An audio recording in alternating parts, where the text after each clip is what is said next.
7 April 2021 ખાતરમાં ભાવ વધારો આવેલો હતો।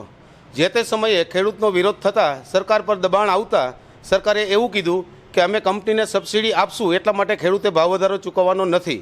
આ રીતે ત્યારે ખેડૂતોને શાંત પાડવામાં આવ્યા। પછી ધીરે ધીરે આ ભાવ વધારો કરી અને આજે અસહ્ય ભાવ થઈ ગયો છે। તમને ખબર હશે કે ગઈ 1 તારીખે પોટાશના ખાતરમાં પણ 35 થી 38% સુધીનો વધારો થયો છે।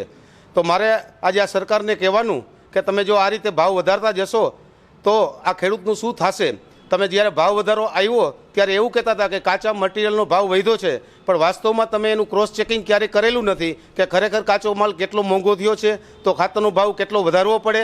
પણ આડેધડ મન પડે એ રીતે 35 થી 38%નો ભાવ વધારો આવ્યો। એ આજે વર્તમાન સમયમાં ખેડૂત માટે અસહ્ય છે।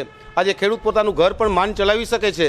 પૂરગ્રસ્ત વિસ્તારોમાં આજે કાંઈ ઉત્પાદન નથી, ધોવાણને કારણે કાંઈ ઉત્પાદન નથી અને ઋતુ વારંવાર ચેન્જ થાય છે। આજે પણ થોડા સમય પહેલાં માવઠાની ઋતુ હતી। આ સમય દરમિયાન જીરાના પાકમાં અને ચણાના પાકમાં પણ મોટા પાયે નુકસાન થયું છે। તો જો સરકાર આ માટે સત્વરે વિચારશે નહીં તો આમ આદમી પાર્ટીને બહુ મોટા પાયે આંદોલન કરવાનું વિચારશે। એટલે અમે આ સરકારને નમ્ર વિનંતી કરી છે કે અમને આંદોલન કરવા માટે મજબૂર ન કરે। જય હિન્દ, જય ભારત। પરેશભાઈ ભંડેરી, આપનો સક્રિય કાર્યકર છું। આજે જ અમારી YouTube ચેનલ સબસ્ક્રાઇબ કરો અને સમાચારોના વધુ વિડીયો નિહાળો।